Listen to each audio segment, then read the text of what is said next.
The alien princess held on to me, crying.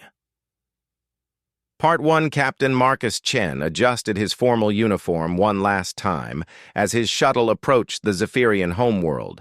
After 3 years of careful communication through space signals, this was humanity's first face-to-face meeting with an alien species.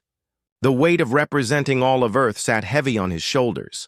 "Captain, we're getting close to their capital city," his pilot Sarah called from the front. "Those crystal towers are huge." Marcus looked out the window and gasped. The Zephyrian city stretched for miles, made entirely of what looked like living crystal. Tall spires twisted into the sky, catching sunlight and throwing rainbows everywhere. It was the most beautiful thing he had ever seen. "Remember the briefing," Marcus told his small team. "The Zephyrians are ancient. They've been around for thousands of years. They communicate through musical sounds, and they're very formal. No sudden movements, no loud noises." The shuttle landed in what seemed to be a courtyard made of smooth blue crystal. As they stepped out, Marcus felt the hair on his arms stand up. The air itself seemed to hum with a low, pleasant music. A group of Zephyrians waited for them. Marcus had seen pictures, but seeing them in person was different. They looked like people made of clear crystal, about 7 feet tall. Light moved through their bodies in slow, beautiful patterns. Their faces were human-like but perfect, without any flaws. The tallest Zephyrian stepped forward. When he spoke, it sounded like a symphony of wind chimes. "Welcome, humans. I am Emperor Thalon of the Zephyrian people. We are honored by your visit." Marcus bowed, just like they had practiced. "Thank you, Your Majesty. I am Captain Marcus Chen, representing Earth and humanity. We are grateful for this meeting." The Emperor nodded. "Come. We will hold the ceremony of first meeting in our great hall." They walked through corridors that seemed to sing as they passed. Other Zephyrians watched, from doorways, their crystal bodies glowing with curiosity. Marcus tried to stay calm, but his heart was beating fast. This was history in the making. The great hall was enormous, with a ceiling that disappeared into darkness above. Hundreds of Zephyrians filled the space, all humming together in harmony. The sound was so beautiful that Marcus felt tears in his eyes. "The ceremony is simple," the Emperor explained. "You will meet the royal family, and we will share the song of welcome. Then we will feast together." Marcus nodded. This was going well. Maybe first contact wouldn't be so scary after all. The Emperor raised his arms and the humming grew louder. "I present my daughter, Princess Lyrelai, heir to the Crystal Throne." A figure stepped from behind the Emperor, and Marcus's breath caught. Princess Lyrelai was the most beautiful being he had ever seen. Her crystal body was smaller than the others, more delicate. Patterns of gold light moved through her like liquid sunshine. Her face was kind, with eyes that looked ancient and young at the same time. She began to approach Marcus, moving with grace like a dancer. But then something strange happened. Her golden light began to flicker. Her steps became unsteady. "Princess?" the Emperor asked, concern in his musical voice. Lyrelai stopped about 10 feet from Marcus. She stared at him with wide eyes, her whole body beginning to shake. The light inside her was changing, becoming brighter and more chaotic. "No," she whispered, and her voice was like breaking glass. "It cannot be." Marcus stepped forward, worried. "Princess, are you okay?" The moment he spoke, Lyrelai made a sound like a crystal bell being shattered. She ran toward him, her formal movements forgotten. Before anyone could react, she threw herself against Marcus, wrapping her arms around him. The hall fell silent except for the sound of the princess crying. But these weren't human tears. When Zephyrians cried, they made sounds like the most beautiful and sad music ever created. Lyrelai's sobs filled the huge hall, echoing off the crystal walls. Marcus stood frozen, not knowing what to do. The princess clung to him like she was drowning, and he was the only solid thing in the world. Her crystal body was warm against him, and he could feel her shaking with each sob. "Princess Lyra Lai!" the Emperor shouted, his voice now harsh like grinding stone. "What is the meaning of this? You shame our people!" Other Zephyrians in the hall began making angry sounds. Some moved closer, ready to pull their princess away from the strange human. But Lyrelai only held Marcus tighter. Through her tears, she kept repeating the same words over and over. "He carries the song of the lost. He carries the song of the lost." Marcus had no idea what that meant, but something inside him responded to her words. For just a moment, he thought he could hear something, a faint music that seemed to come from his own chest. But that was impossible. "I demand an explanation," the Emperor said, his crystal form now glowing with anger. "Guards, remove the princess from this human." "Wait," Marcus said, surprising himself with his boldness. "Please, Your Majesty, she's scared. Let me help her." He gently placed his hands on Lyrelai's shoulders. "Princess, it's okay. I'm here. Whatever's wrong, we can figure it out." Lyrelai looked up at him, her crystal tears making tiny rainbows on her face. "You don't understand," she whispered. "You carry them inside you. I can hear them singing." "Hear who's singing?" "The lost ones. My people who disappeared long ago. They're inside you somehow." She touched his chest with one crystal finger. "How is this possible?" Marcus felt a chill run down his spine. "I don't know what you mean." The Emperor had heard enough. He gestured to his guards. "Take the princess to her chambers. This human has somehow bewitched her." But as the guards approached, Marcus's medical scanner, attached to his belt, suddenly started beeping loudly. He looked down at it in confusion. The scanner was designed to check for diseases or toxins, but it was showing something impossible. The readout said his DNA contained genetic markers that matched Zephyrian biological patterns, not similar to, exactly matching. And according to the scanner, these markers were ancient, far older than human civilization. Marcus stared at the scanner in shock. "This can't be right." Lyrelai saw the readings and gasped. "The Great Silence," she breathed. It's true, it's really true." "What's the Great Silence?" Marcus asked, but Lyrelai had fainted in his arms. The Emperor stared at Marcus with a mixture of fear and wonder. "Human," he said slowly. "We need to talk, immediately." As guards carried the unconscious princess away, Marcus realized that this first contact was about to become much more complicated than anyone had planned. Whatever the Great Silence was, it connected him to these crystal people in ways he couldn't understand. And judging by the Emperor's expression, this connection might change everything for both their species. The alien princess held on to me, crying. Part 2. Marcus sat in a crystal room that looked like the inside of a jewel. Everything glowed with soft light, but he couldn't enjoy the beauty. His mind was racing with questions. What did the princess mean about hearing lost voices inside him? Why did his DNA match ancient Zephyrian patterns?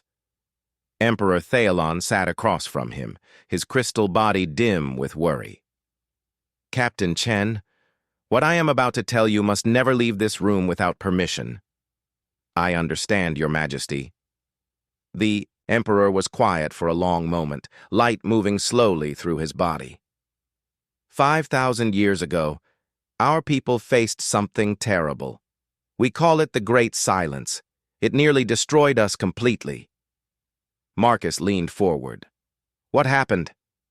"Our species is different from yours, Captain. We don't just remember things in our minds. Our memories, our very souls, are stored in what we call memory songs.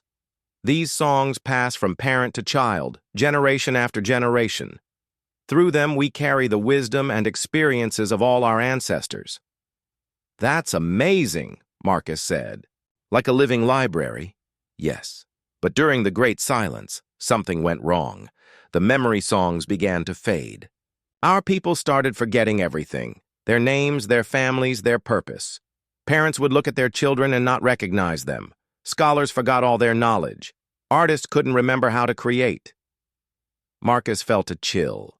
That sounds horrible.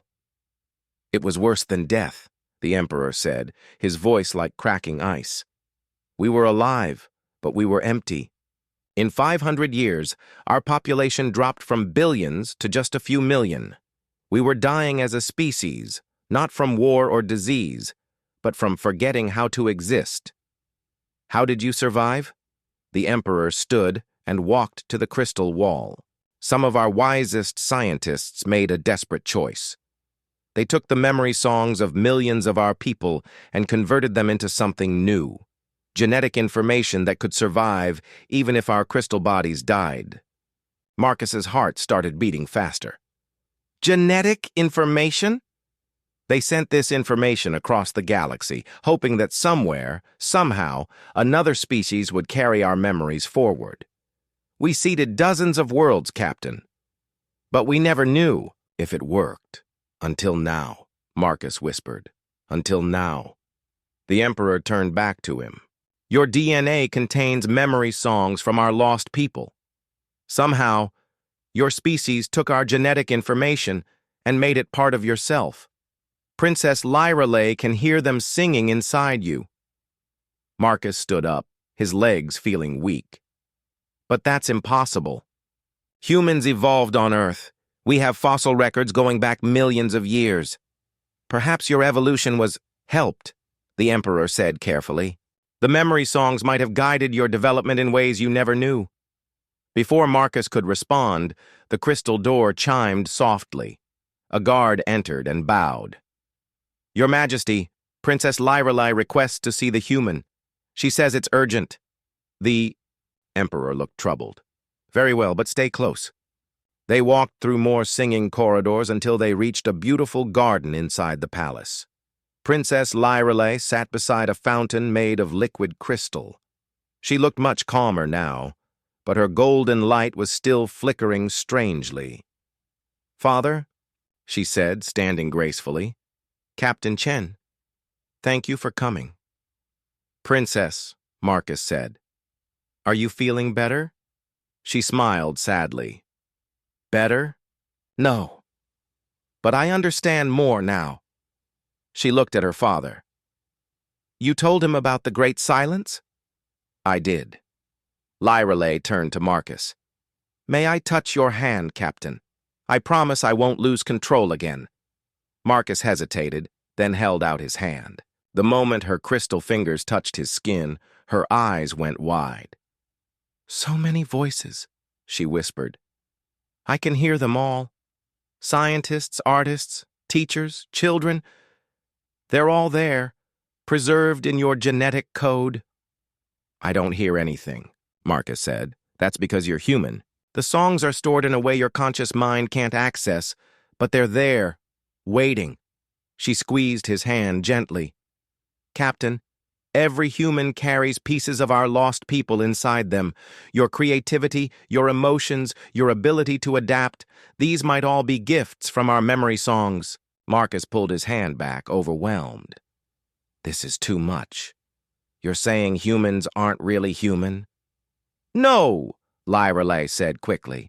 You are completely human, but you're also something more. You took our memories and made them part of your own evolution. You didn't just carry our songs, you improved them, made them stronger. The Emperor looked troubled. Lyrelei, there's something else. The Great Silence. It's returning. Marcus saw the princess go pale, her light dimming to almost nothing. What do you mean?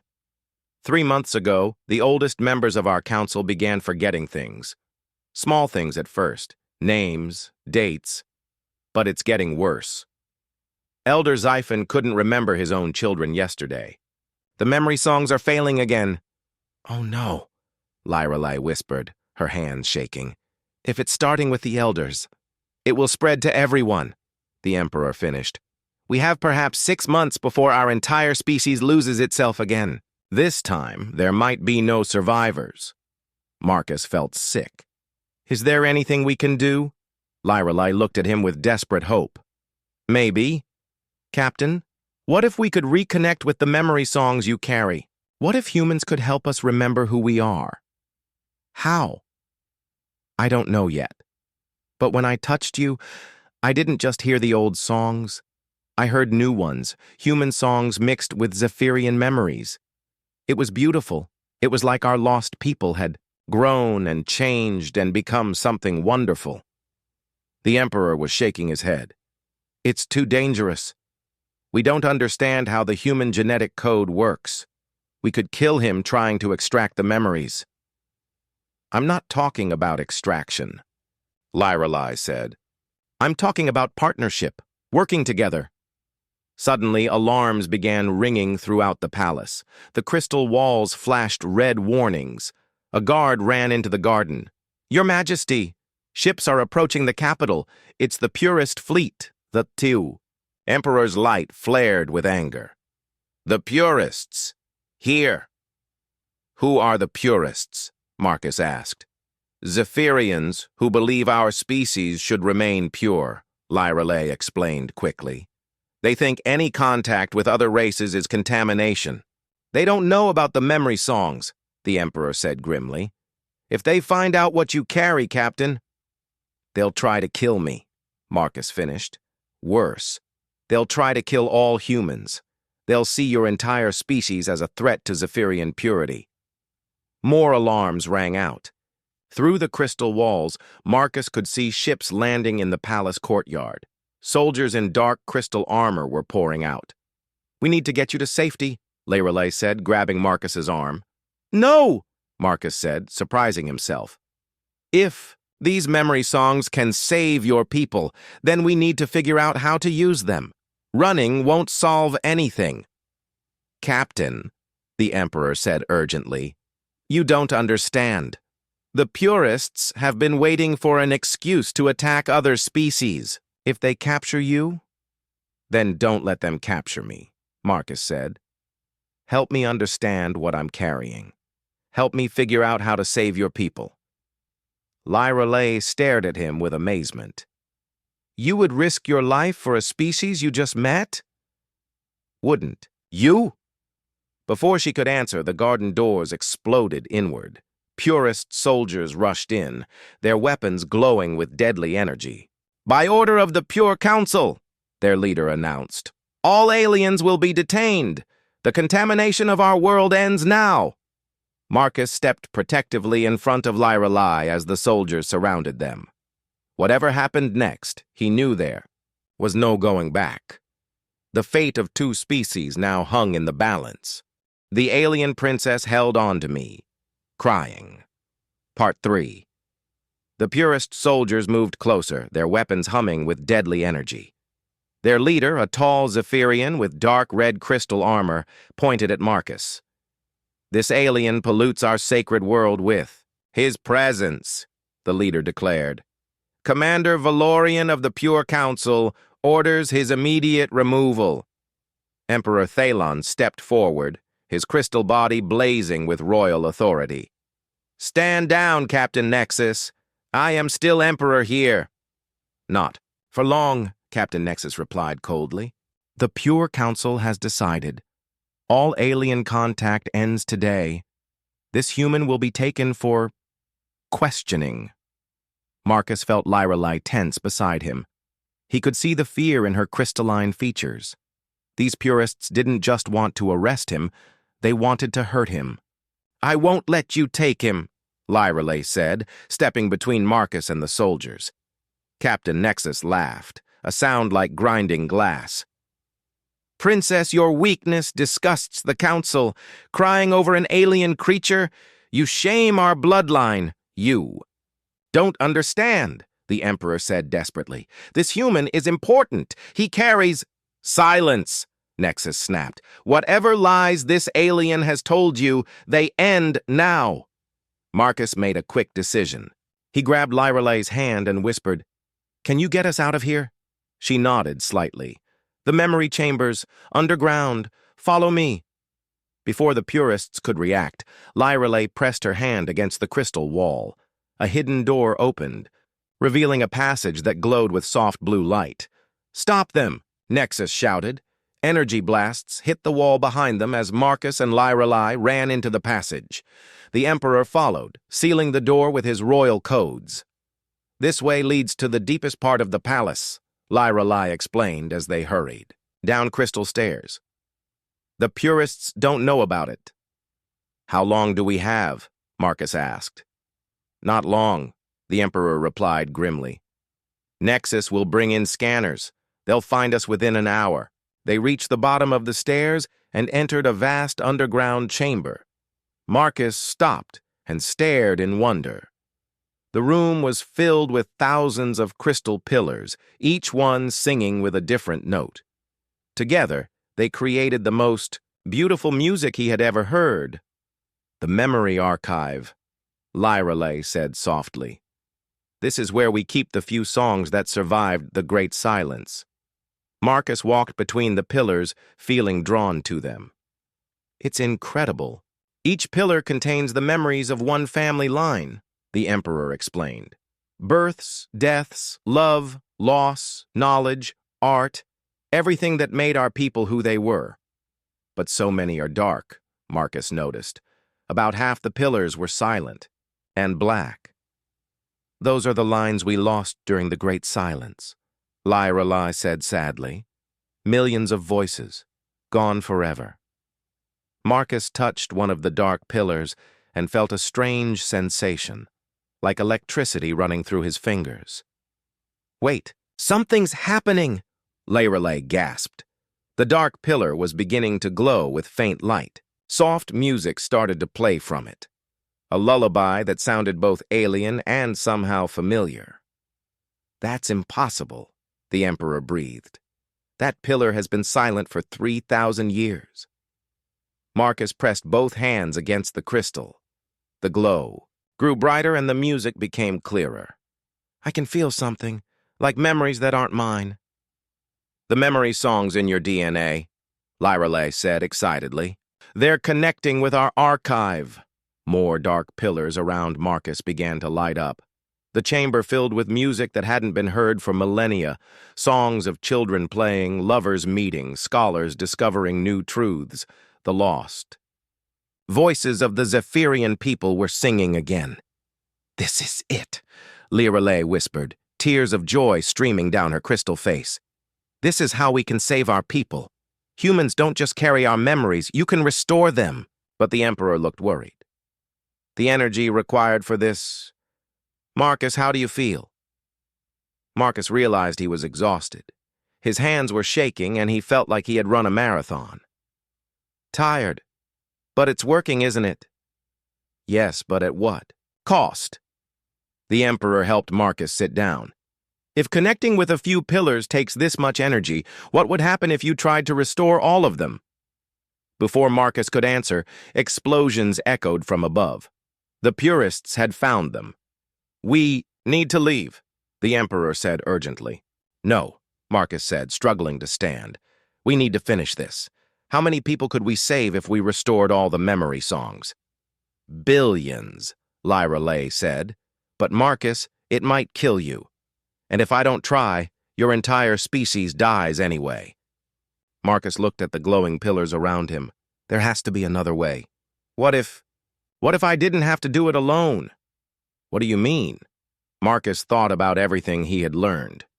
"You said every human carries pieces of your memory songs. What if we brought more humans here? What if we worked together?" The Emperor's eyes widened. "A collective restoration. Multiple humans sharing the load. But that would mean revealing the truth to your entire species," Lyrelay said. "And to all of humanity. Are you ready for that?" Marcus looked at her seriously. "Are you ready to trust us?" Before she could answer, the chamber doors exploded open. Captain Nexus and his soldiers poured in, their weapons raised. "Enough!" Nexus roared. "You have contaminated our most sacred place with your alien presence."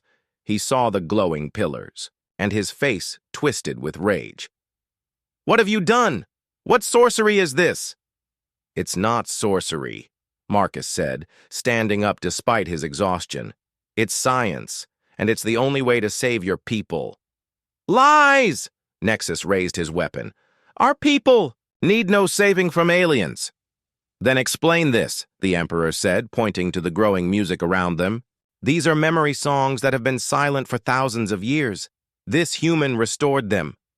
Nexus hesitated, confusion replacing his anger. That's impossible." "Look around you," Lyrelay pleaded. "Listen to the voices. These are our ancestors, singing again because of what humans carry inside them." Other purist soldiers began lowering their weapons, staring in wonder at the glowing pillars. Some of them had tears in their eyes as they heard long-lost family songs, but Nexus was not convinced. "Tricks! Deceptions! Even if this is real, we don't need alien help. We are pure! We are strong!" "You are dying," Marcus said bluntly. "In 6 months, every Zephyrian will forget who they are. Is your pride worth more than your entire species? Better to die pure than live contaminated." Nexus aimed his weapon directly at Marcus's chest, but before he could fire, one of his own soldiers stepped in front of Marcus. "Captain, wait," the soldier said. "My grandmother's song. I can hear it again. After 50 years of silence, I can hear her voice." More soldiers began to murmur and point at the pillars. The chamber was now filled with beautiful music from hundreds of restored memory songs. Nexus looked around wildly. "You're all being deceived. This human is using some kind of technology to trick you." "Then test it," Marcus said. "Touch one of the dark pillars yourself. See if I'm lying." Nexus glared at him with hatred. "Fine. I'll prove you're a fraud." He walked to a nearby dark pillar and placed his hand on it. Nothing happened for a moment. Then his expression changed from anger to shock as the pillar began to glow softly. My great-grandfather," he whispered. "I can hear his voice, but he died in the great silence. His memories were lost." "Not lost," Marcus said gently. "Just sleeping, waiting for someone to wake them up." Nexus stared at the glowing pillar, his certainty crumbling. Around the chamber, more purist soldiers were touching dark pillars and crying as they heard voices of long-dead family members. "This changes everything," Nexus said quietly. But the celebration was cut short by a new alarm. A different sound, more urgent than before. "What's that?" Marcus asked. The Emperor's face went pale. "The silence alert. It means the memory songs in the upper city are failing faster than we thought." Through the crystal walls, they could hear distant sounds of confusion and panic. Zephyrians were beginning to forget who they were right now. "We're out of time," Lyrelay said desperately. "Marcus, we need to act now, or it will be too late." Marcus looked around at the faces watching him, Emperor, Princess, purist soldiers, all depending on his decision.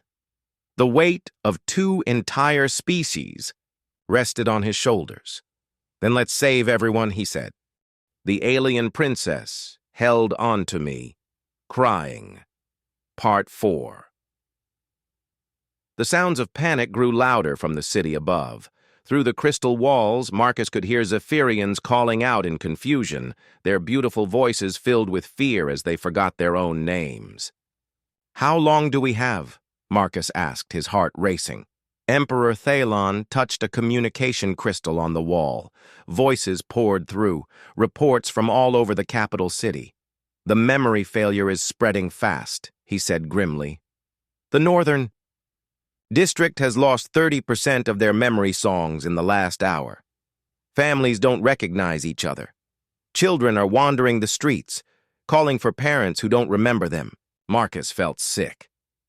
"And it's getting worse?" "Much worse.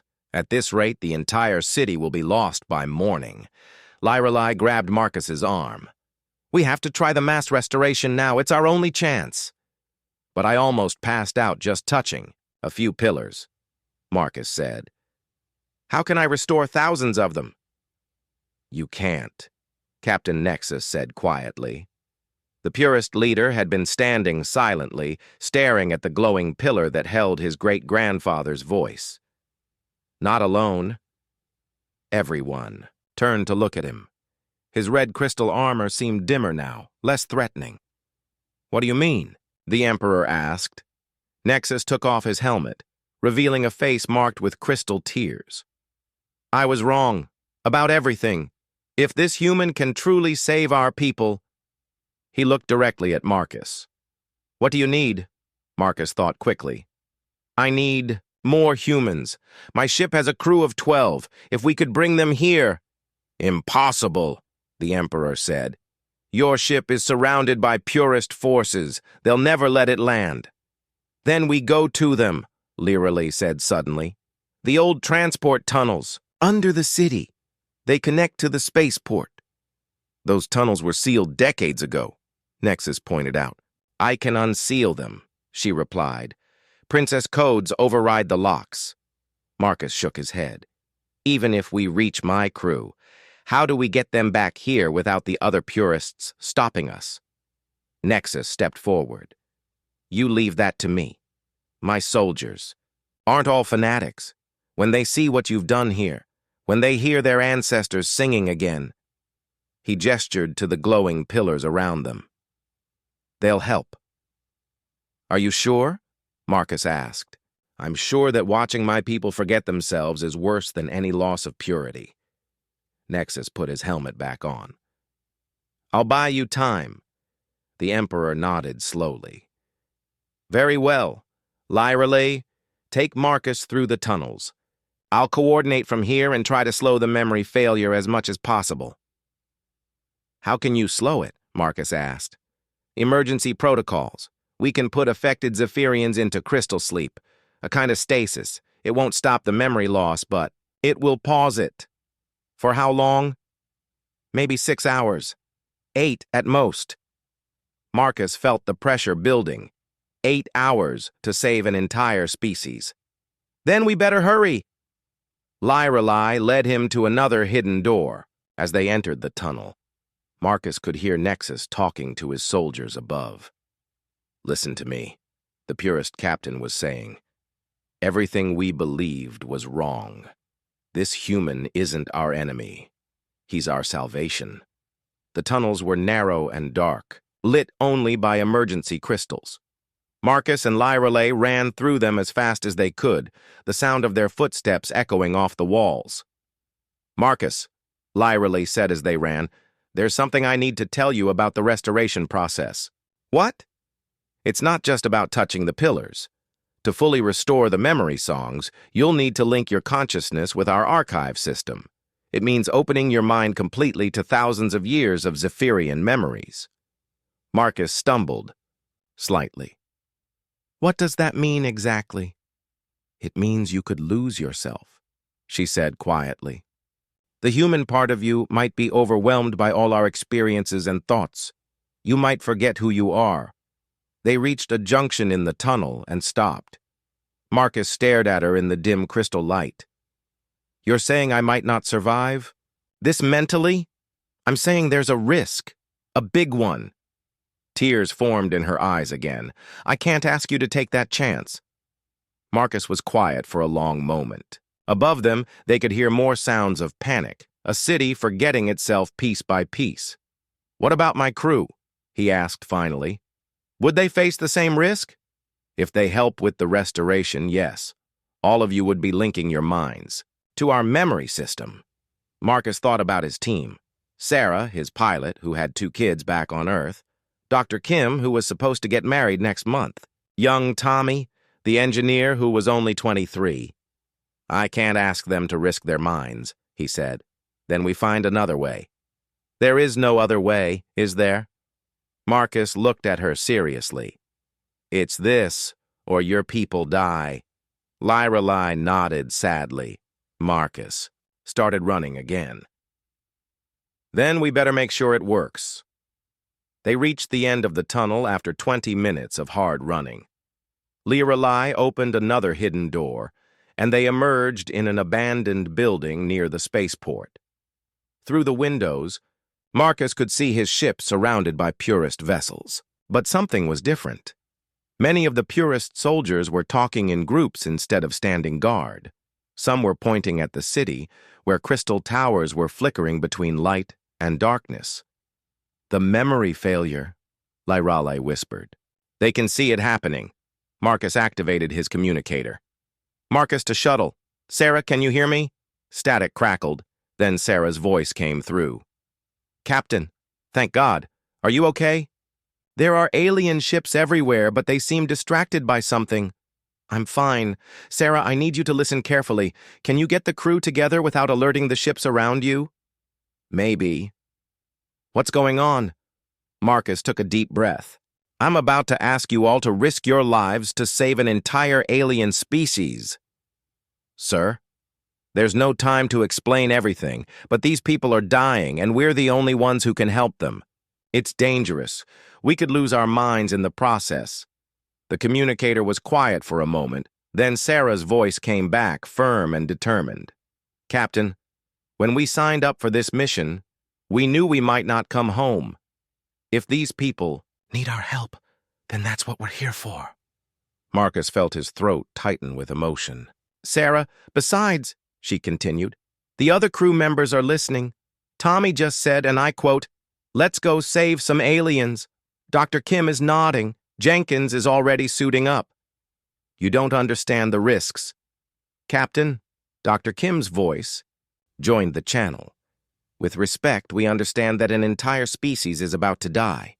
That's risk enough for me." Marcus looked at Lirelai, who was smiling through her tears. "Okay," he said into the communicator. "Here's what we're going to do."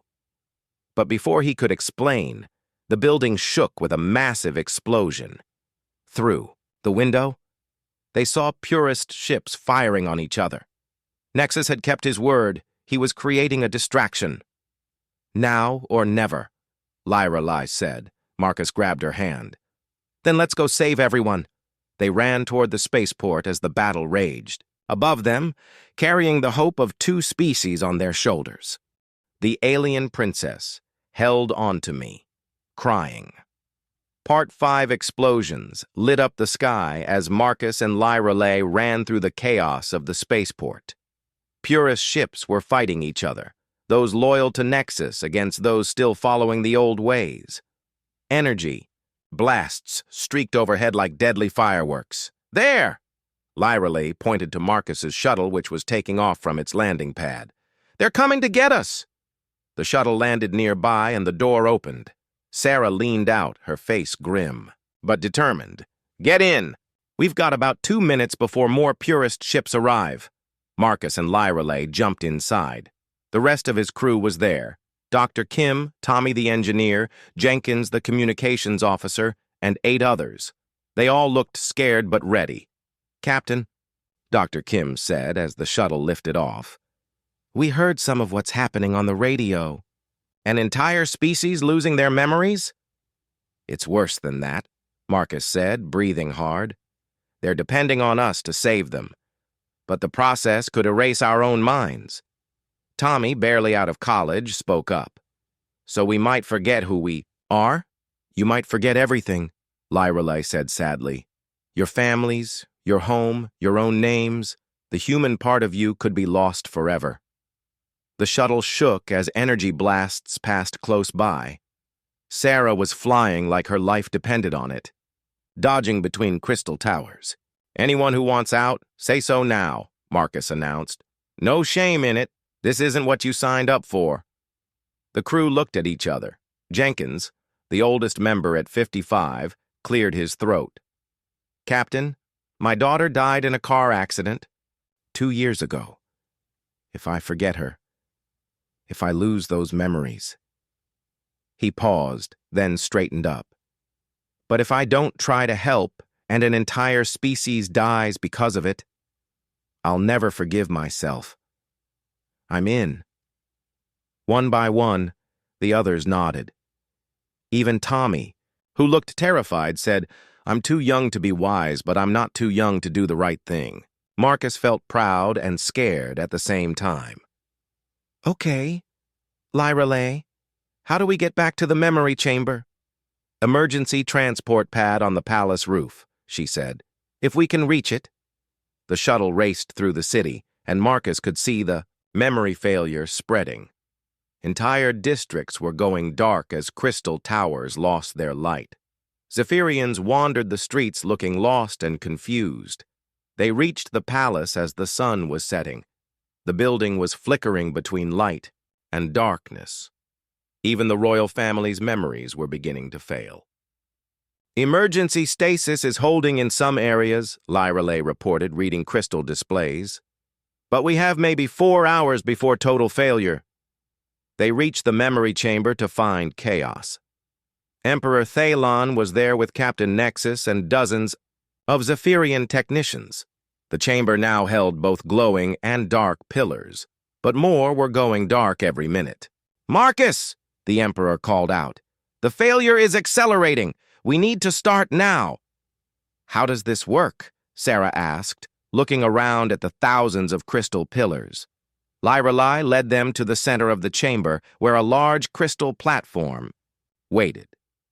"You'll need to link hands and touch the central memory core. Your human DNA will connect with our entire archive system." Dr. Kim studied the setup with a scientist's eye. "What are the odds of success?" "We don't know," the Emperor admitted. "This has never been tried before." "Great," Tommy muttered. "No pressure." Marcus climbed onto the platform with his crew. "Everyone sure about this?" They formed a circle, holding hands. In the center was a massive crystal that pulsed with faint light, the heart of the Zephyrian memory system. "Together," Marcus said. "Whatever happens, we face it together." They placed their free hands on the central crystal. The effect was immediate and overwhelming. Marcus felt his consciousness explode outward, connecting not just with his crew, but with thousands of years of Zephyrian memory. Voices filled his mind, millions of them, singing, laughing, crying, living. He could feel his crew struggling with the same sensation. Sarah's memories of her children mixed with ancient Zephyrian lullabies. Dr. Kim's scientific knowledge merged with Zephyrian medical wisdom. Tommy's young excitement blended with the wonder of Zephyrian children discovering their first memory songs. For a terrifying moment, Marcus felt himself disappearing. Who was he? Marcus Chen from Earth? Or was he Thalon the Wise, a Zephyrian scholar from 3,000 years ago? The memories were so strong, so complete. But then something amazing happened. Instead of being overwhelmed, Marcus found himself organizing the memories. His human mind, shaped by years of command decisions and crisis management, began sorting the chaos into something manageable. He could feel his crew doing the same thing. Each human brought their own strengths. Sarah's piloting skills helped navigate the complex memory pathways. Dr. Kim's medical knowledge helped heal damaged memory connections. Tommy's engineering mind helped rebuild broken links. Around the chamber, the dark pillars began to glow. First a few, then dozens, then hundreds.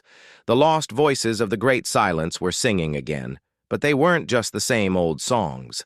They were new compositions, human emotions and experiences mixed. With ancient Zephyrian wisdom, "It's working!" Lyrelay cried, tears streaming down her face. "They're all coming back!" But the process was taking its toll. Marcus could feel his strength fading. His crew was struggling too. He could sense their exhaustion through their mental link. "I can't hold on much longer," Jenkins gasped. "Yes, you can," Marcus said firmly. "We're almost there. Stay with me." The last of the dark pillars began to glow, the chamber filled with the most beautiful music any of them had ever heard, the combined voices of billions of Zephyrians across thousands of years, now preserved forever. But just as they reached the moment of triumph, Marcus felt the connection starting to break down. His human consciousness was stretching too thin, trying to hold together too many memories. "Marcus!" Lyrelai shouted. "You're losing yourself!" He could feel it happening. The human Marcus Chen was fading, being replaced by a mixture of alien thoughts and experiences. In a few more seconds, he would forget Earth, forget his crew, forget everything that made him human. But then Sarah's voice cut through the chaos. "Remember who you are, Captain. Remember why we're here." Her words anchored him. Yes, he was carrying ancient Zephyrian memories, but he was also Marcus Chen, human, from Earth, captain of this brave crew. He wasn't meant to become Zephyrian. He was meant to be both human and something more. With that realization, the process stabilized. The memories found their balance. Marcus opened his eyes to find himself still standing on the platform, still holding hands with his crew. They were all there, all themselves, but also something new. Around them, every single memory pillar in the chamber glowed with brilliant light. The lost voices were singing again, and they would never be silent. "We did it," Tommy whispered in amazement. Emperor Thalon was crying, his crystal body blazing with joy. "My people, they're all remembering. The entire city, the whole planet. The memory songs are restored." Captain Nexus approached the platform. "Human, Marcus, how can we ever repay you?" Marcus climbed down, his legs shaky but his mind clear. "You don't need to repay us. That's not why we did it." "Then why?" Lyrelai asked, taking his hand. Marcus looked at his crew, then at the Zephyrians around them. "Because it was right. Because when someone needs help, you help them. That's what humans do." 6 months later, Marcus stood on the observation deck of the new human Zephyrian station, orbiting both their worlds. Ships from Earth arrived weekly, bringing humans who wanted to become memory keepers, partners with Zephyrians to preserve and strengthen their ancient songs. Lyrelai joined him at the window, her crystal form now permanently glowing with a warm golden light, a sign of her connection to human memories. "Do you ever regret it?" she asked, "changing yourself to save us?" Marcus smiled. "I didn't change myself. I became who I was always meant to be." He could feel the ancient songs in his mind, but they felt like part of him now, not foreign memories. "Besides, look what we built together." Outside the window, human and Zephyrian ships worked side by side, building new colonies where both species could thrive together. The memory songs played constantly now, but they weren't just preserving the past. They were creating new futures. "The galaxy is bigger than any one species," Marcus said, "but it's not too big for all of us to share." Lyrelai smiled, her crystal tears now tears of joy. "Thank you, Marcus Chen of Earth, for saving us all. Thank you, Princess Lyrelai of Zephyr, for trusting us to try." And in the stations and colonies spreading across the galaxy, humans and Zephyrians lived and worked together, proving that sometimes the best way to preserve the past is to build a better future together.